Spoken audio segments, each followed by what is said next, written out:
دہشت گردی، نفرت، جہالت اور مذہبی منافرت پر کسی قوم کے کاپی رائٹس نہیں ہوتے، نہ ہی اس کا تعلق کسی خاص مذہب، نسل، رنگ یا زبان سے ہوتا ہے۔ 2020 کے گلوبل پیس انڈیکس کے مطابق کینیڈا دنیا کا چھٹا پرامن ترین ملک ہے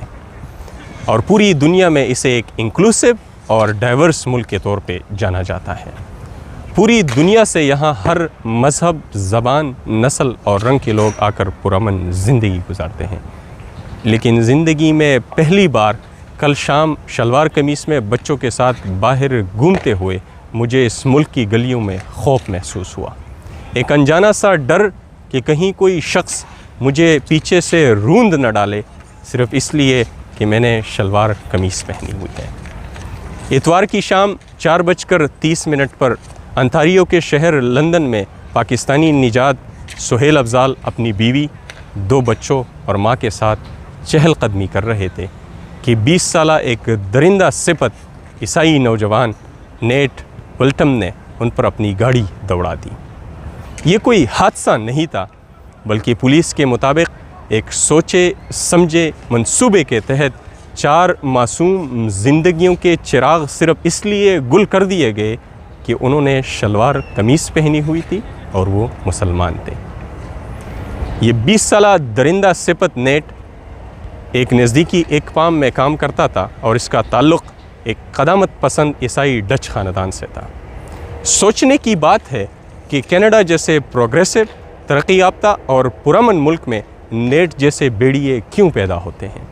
کیوں نیٹ جیسی قدامت پسندانہ نفرت انگیز سوچیں جو ہے وہ جنم لیتی ہیں؟ بدقسمتی سے اسلاموفوبیا یا اسلام سے ڈر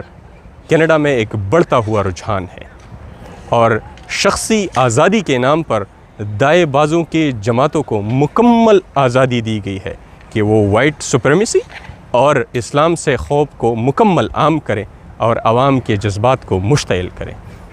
حکومتی لیول پر یا سوسائٹی کے لیول پر ایسی کوئی کارروائی نہیں ہے کہ اس کے متعلق کام کیا جا سکے اور اس کے متعلق شعور بیدار کیا جا سکے۔ بے حیثیت ایک کمیونٹی ممبر یا مسلمان کینیڈین ہم کیا کر سکتے ہیں؟